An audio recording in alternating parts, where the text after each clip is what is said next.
profesores que estamos acá ahora en la mesa hablando y otros que están como parte del público, como Luciano, Natalia, que lo veo por ahí, Máximo. También quiero agradecer la invitación a ser parte de la mesa. Lamento que también que no esté Ileana y que no esté la doctora Garré, y sin duda el corte de luz cambió el escenario, ¿no? Porque hoy ya no es lo mismo que hace 2 miércoles atrás la situación en la que estamos.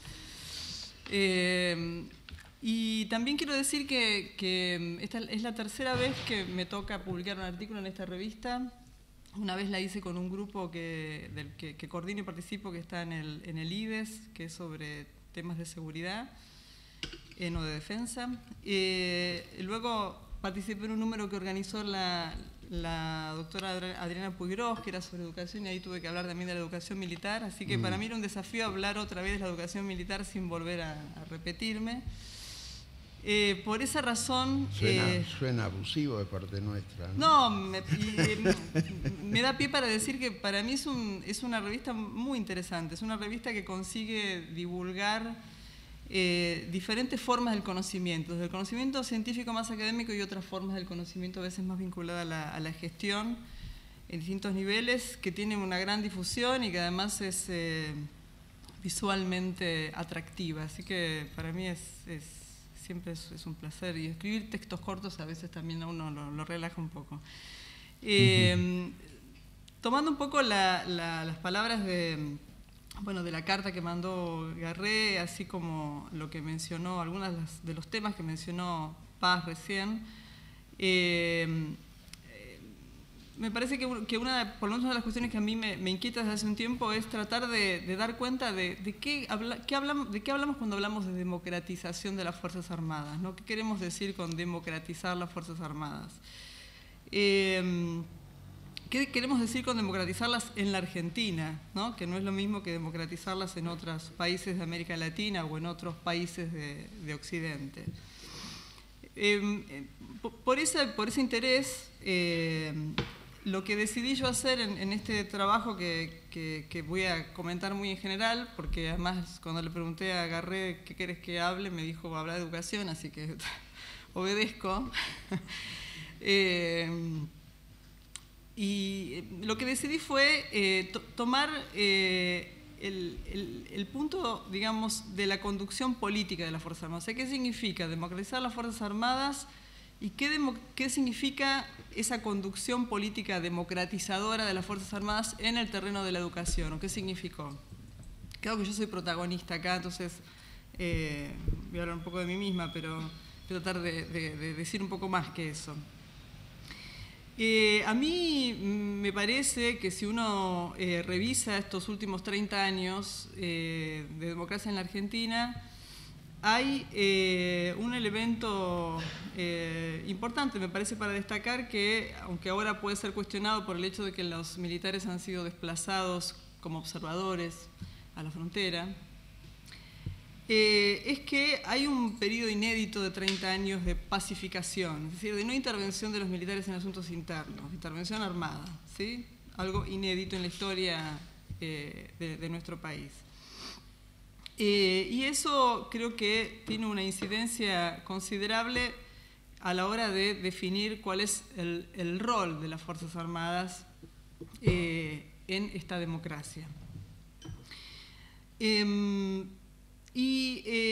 Considerando, digamos, esta tendencia que tiene ya 3 décadas, lo que uno puede ver es que recién a partir de los años 90, o sea, hace 20 años, comenzaron a producirse, en este contexto general, insisto, de pacificación, para llamarlo de alguna manera, vinculado con,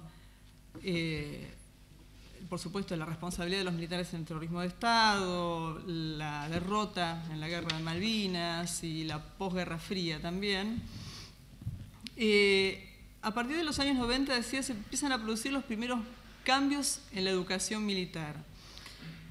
Esos cambios en la educación militar, que describe sobre todo Máximo Badaró en el primer libro que la Argentina tiene sobre cómo se forman los oficiales en la Argentina democrática, fue un periodo de reformas producidas por iniciativa de los propios militares. Es decir, es un periodo de democratización y, sin embargo, quienes deciden cómo formarse a sí mismos fueron en ese momento los propios militares, quienes definieron ciertos cambios que hoy son parte de la base, digamos, de la formación militar entre los oficiales y los suboficiales. Esos cambios tuvieron fundamentalmente como núcleo el interés por, digamos, de este modo, tomar ciertos valores de la educación en el mundo civil, en el campo civil, para incorporarlos al mundo militar. En términos concretos, fue convertir sus organizaciones educativas militares en institutos universitarios, algo que se produce a ritmos descompasados durante los años 90 en las tres fuerzas armadas, y intentar, cosa que lograron, que se reconozcan sus trayectos curriculares como trayectos, como titulaciones del ámbito público universitario o técnico superior. En el caso de los oficiales universitarios, en el caso de los suboficiales como títulos técnicos. La razón por la cual los militares, digamos, deciden o tienen la iniciativa de transformar su formación en una formación integrada, para decirlo de alguna manera, al ámbito civil, son varias. Y todas son, y igual creo que ninguna en sí mismo alcanza a completar la explicación. En principio, el desprestigio de los militares, el prestigio social de los militares, ¿no?, que exige buscar alguna forma de valoración simbólica en el mundo civil. En el mundo civil, por otro lado, se incrementa la valoración que tienen las titulaciones universitarias. Esa necesidad de incrementar el prestigio, que por supuesto está vinculado con el pasado que todos conocemos, era una manera también de incrementar la convocatoria, ¿no?, aumentar la convocatoria de ciertos sectores sociales que no estaban ingresando, no estaban interesados en ingresar a las Fuerzas Armadas. También diríamos, un cierto quiebre entre las diferentes generaciones de militares,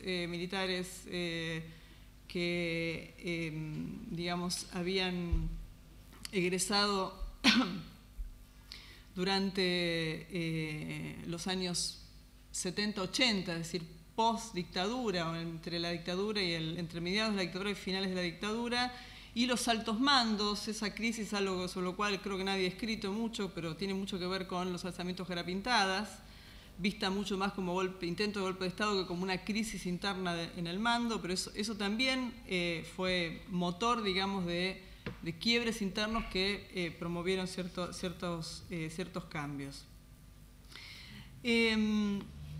Esta primera etapa que acabo de describir, de los años 90, de reformas motivadas por los propios militares y convalidadas por el mundo político, tuvo, por supuesto, una gran dependencia de las redes que los militares tenían en la burocracia pública, Ministerio de Educación fundamentalmente, y también en los poderes legislativos. Los poderes legislativos acompañaron en algún sentido esas medidas de reforma. Un ejemplo de esto es la Ley de Reestructuración de las Fuerzas Armadas del año 98, que obliga a todo aquel oficial que quiera ascender al grado de coronel a tener un título universitario. ¿Sí? Es decir, que los poderes públicos en algún sentido acompañan las iniciativas de los militares. Esta etapa se cierra en el año 2005-2006 con la llegada de la ministra Garré al Ministerio de Defensa, y allí se produce, bueno, todos los que fuimos funcionarios en ese momento sabemos la intensidad de esa época de gestión. Se producen gran parte de las transformaciones que son mencionadas en este número que mencionó Paz, y que tiene un impulso vinculado sobre todo a el interés, o la decisión, mejor dicho, de acompañar esas reformas al mismo tiempo que llevar adelante los juicios contra los militares que fueron responsables penales durante los años 70. Una cosa yo creo que no se puede leer sin la otra, ¿no? Esta idea de cómo democratizar las Fuerzas Armadas está asociado, digo, lo que se hizo en género, lo que se hizo en educación, lo que se hizo en el plano en el campo de la justicia, de la industria de la defensa, con este otro proceso paralelo. Ahora, en esta segunda etapa que yo diría que comienza en el año 2005-2006, que dura por lo menos ya 10 años, es una etapa que no tiene un mismo ministro, tiene 3 ministros distintos. Esa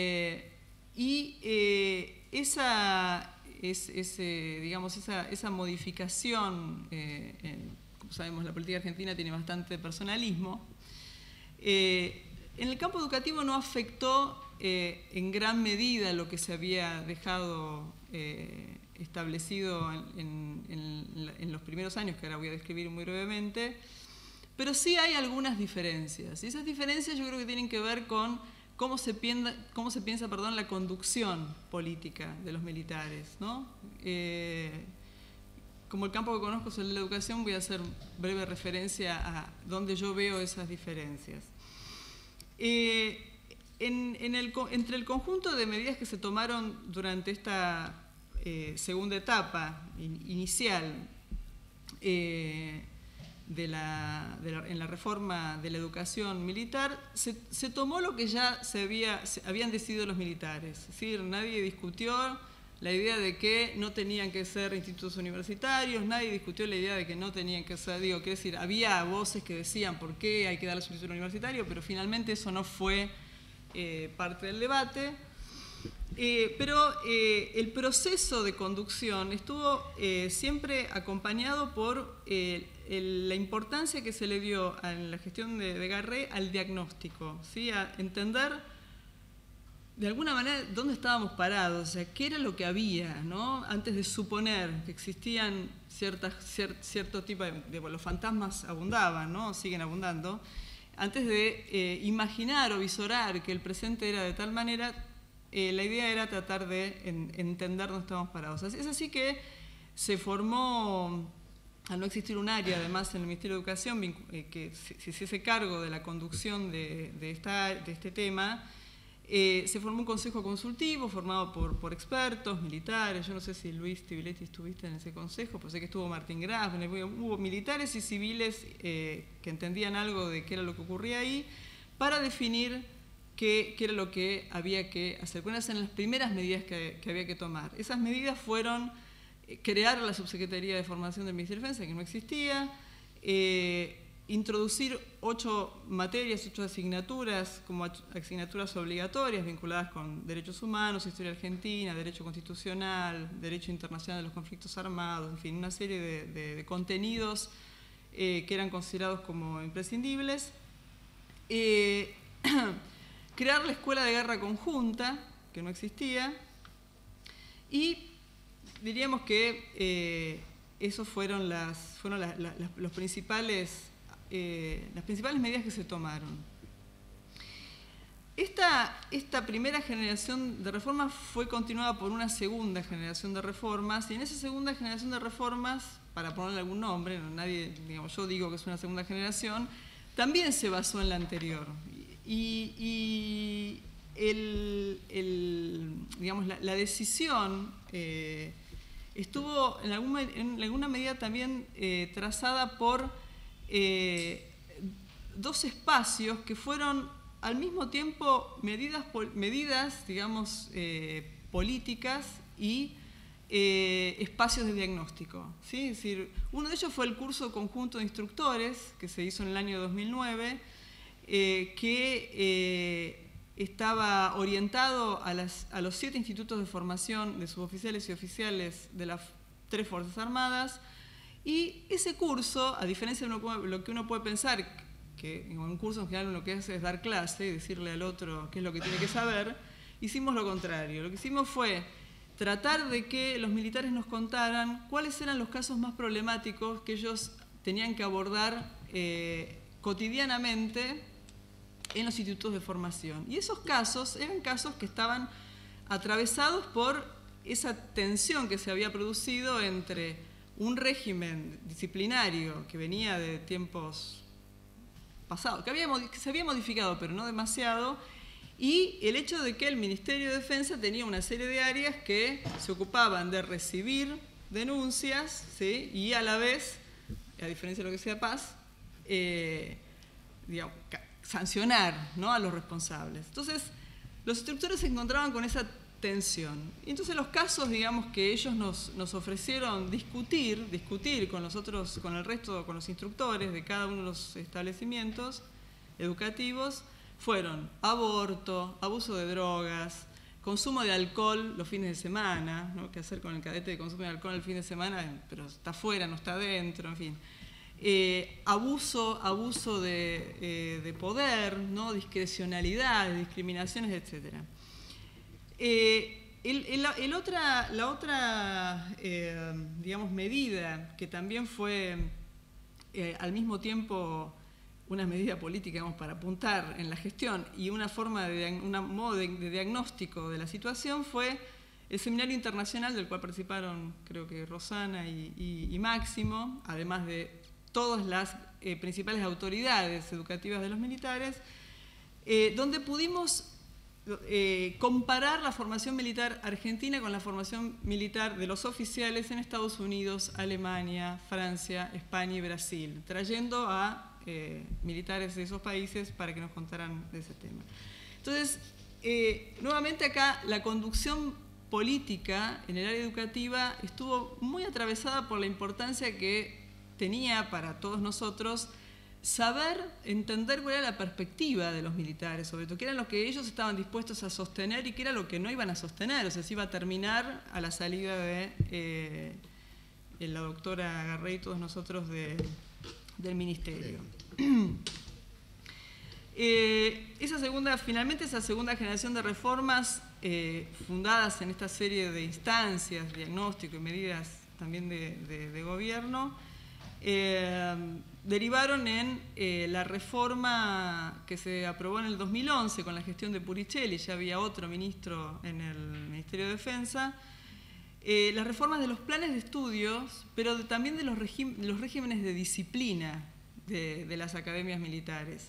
Pero esas reformas de los regímenes de disciplina y de los planes de estudio no tenían por objeto eliminarla. La intención no fue eliminar el régimen de internado, no fue eliminar digamos, el orden cerrado, no era ese el propósito. El propósito fue tratar de entender cómo hacer para compatibilizar esos mecanismos de transmisión de conocimiento específico, que no es el conocimiento teórico que nosotros recibimos en las aulas de las universidades, es otro tipo de conocimiento, estamos vinculados al cuerpo, a una cierta disposición y habilidades corporales y otras. ¿Cómo hacer para que fueran compatibles con la formación universitaria? Es decir, cómo potenciar la formación universitaria para que estuviese al servicio de la profesionalización militar, ¿sí? Ese fue el objeto de la reforma. Para eso había que compatibilizar los tiempos, reducir la cantidad de materias que estaba en 50, cosas que eran imposibles. Y de esa manera intentar mejorar el desempeño de los cadetes que, entre otras cosas, se dormían, ¿no?, en las aulas.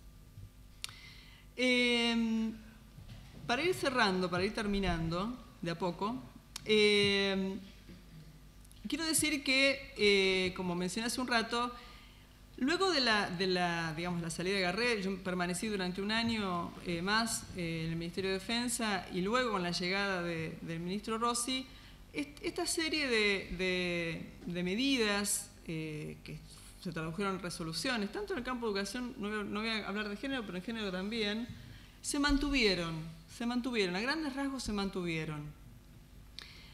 Pero hubo sí diferencias, insisto, en cómo era concebida la conducción política, ¿no?, de las Fuerzas Armadas. Y creo que un ejemplo claro en el terreno de la educación militar fue la vieja idea, de convertir a todos los institutos universitarios en una universidad nacional. Esa idea que peregrinó la gestión de Garré desde los inicios, y Garré se ocupó de sacarla, digamos, de la agenda. Cada tanto venía alguien, volvía con la idea y ella se ocupaba de sacarla de la agenda. Esa idea finalmente fue uno de los temas principales de la agenda del ministro Rossi. De la agenda del ministro Rossi no en el terreno educativo, sino de la agenda del ministro Rossi, ¿sí? Y todos sabemos que la universidad se creó el año pasado. Toda la discusión que hubo tras de la creación de la Universidad de la Defensa, e inclusive al interior de lo que hoy se llama el espacio político oficialista, se desconoció públicamente. Digamos, la prensa estuvo básicamente orientada a pensar, digamos, a interesarse por la creación de la Universidad de las Madres, pero no de la Universidad de la Defensa Nacional. La universidad se creó.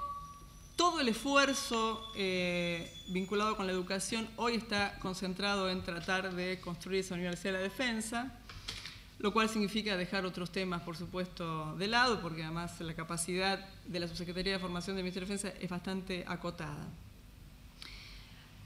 Y hay aquí, yo creo, una diferencia importante en cuanto a cómo se conduce, con quién se conduce.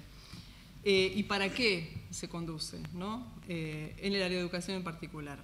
Para cerrar, quiero mencionar unos 4 puntos, 4 cuestiones, eran 3, pero ahora sumé una más, que son de alguna manera desafíos que tiene el área de la educación militar y, por supuesto, la conducción civil o política del área. El primero es, para mí, a mi modo de ver, retomar el principio de integración efectiva del ámbito militar y civil, ¿sí?, tanto en lo que respecta a la formación como en lo que respecta a la producción de conocimiento. Hay acá un problema que no solo tienen los militares, sino que tenemos nosotros los académicos, que es la dificultad para poder, por ejemplo, lograr que una parte de la formación universitaria de los cadetes se haga fuera de las academias. Esa reforma del 2011 contempla esa posibilidad, y la verdad que ahí no es solo un problema de los militares, también es un problema de los rectores de las universidades nacionales, que tienen dificultades para negociar el frente interno, ¿no?, para esas cosas. Dentro de esta cuestión está el problema docente. Los docentes de los institutos universitarios o de ahora de la Universidad de la Defensa son docentes que cobran por horas, no son docentes que tienen estatus universitario, con lo cual la posibilidad de seducir a cualquier joven bien formado o viejo también bien formado es imposible, porque no es competitiva. Estos lugares no son competitivos, ofrecen condiciones que siempre van a ir en desmedro de... no quiero decir que el personal que trabaje por horas sean malos docentes. Lo que quiero decir es que hay un montón de otra gente que podría estar trabajando ahí, pero realmente no le conviene. Entonces, eso las hace poco competitivas, y creo yo también esto es una forma de pensar lo democrático, ¿no? O sea, ¿qué capacidad tienen estas instituciones de competir en el mercado de la inserción académica de los graduados? Luego, creo que hay otro desafío, que es la revisión de cómo han impactado estos nuevos trayectos curriculares producidos por las distintas reformas y sobre todo por la última, y en los planes de carrera. En los planes de carrera militar, que no es lo mismo, ¿no?, la formación, capacitación y plan de carrera. Por ejemplo, las escuelas de guerra, la revisión de las escuelas de guerra específica, y también la formación conjunta. ¿Cuál es el aporte de la Escuela Superior de Guerra Conjunta a la formación en la conjuntez? Yo ahora estoy trabajando sobre misiones de paz, y claramente ahí hay un vacío tremendo, que la Escuela de Guerra Conjunta no puede llenar, porque forma a militares en la conjuntez cuando ya están en el grado de coronel, O sea, ya no van a misiones de paz prácticamente, para decirlo de alguna manera, van muy pocos a misiones de paz. La tercera cuestión es que me parece importante subrayar, algunos estamos acá, hoy otros no están acá, pero estos años de conducción política de la defensa hicieron que mucha gente se involucrara en estos temas, ¿sí? Es decir, entre ellos, ¿quién habla, ¿no? Que venía trabajando sobre la policía y me fui yendo hacia las Fuerzas Armadas. Creo que ese es un gran capital, es un capital de personas que venimos del ámbito civil, pero que conocemos poco, más que otros, qué está pasando con los militares o qué ha pasado con los militares, y eso me parece que no es menor, y los militares han abierto las puertas para que podamos conocerlos. Como cualquier otra institución, mostrando a veces lo que conviene y ocultando lo que no, y luego finalmente uno termina enterándose de todo, ¿no? Así que no sé si de todo, porque algunas cosas prefieren no enterarse, pero creo que eso es un gran capital que deja, digamos, este proceso. Y en este sentido creo que hay que pensar, no sé qué nos deparará el destino, pero pensar un poco más en la importancia de que también en este campo, como en otros, los funcionarios que, digamos, aquellos que nos hemos formado en la gestión y que conocemos de estos temas, también incorporemos la perspectiva de los beneficiarios de las políticas a las políticas que se diseñan, ¿sí? Y en este caso, digamos, los beneficiarios para la educación son las próximas generaciones de militares argentinos, ¿no? Yo creo que ahí hay una deuda que está muy vinculada con la historia de este país, que en general siempre, cualquiera que comience, y que algunos que no comienzan, pero mantienen esa posición cuando el contexto lo habilita, tienen un fuerte rechazo, ¿no?, a la perspectiva de los militares, mucha desconfianza, y eso realmente hace bastante complicado desarrollar cualquier conversación, ¿sí?, con los militares. Y la última cuestión tiene que ver con la imagen que acompaña, y con eso termino, que acompaña el número, ¿no?, que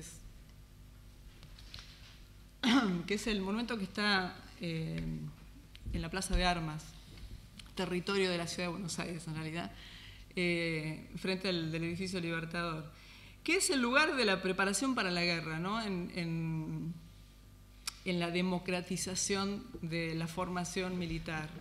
Paz decía, hoy están trabajando básicamente en funciones subsidiarias, todos sabemos que el equipamiento militar es un problema serio, que la ley dice que ellos tienen que adiestrarse y prepararse para la eventualidad de una guerra, pero la verdad es que, con la excepción del ejército, que es bastante más barato entrenarlo sin equipamiento, esto no está ocurriendo, ¿sí?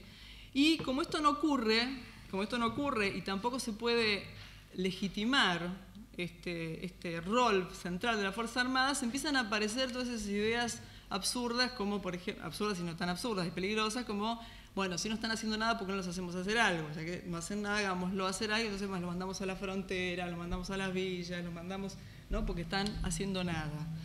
Eso me parece que es un peligro, ¿no? Es un peligro que tiene esta idea ambigua de la democratización de las Fuerzas Armadas en la Argentina, que todos sabemos tiene un pasado complicado que es difícil tramitar. Bueno, eso, gracias.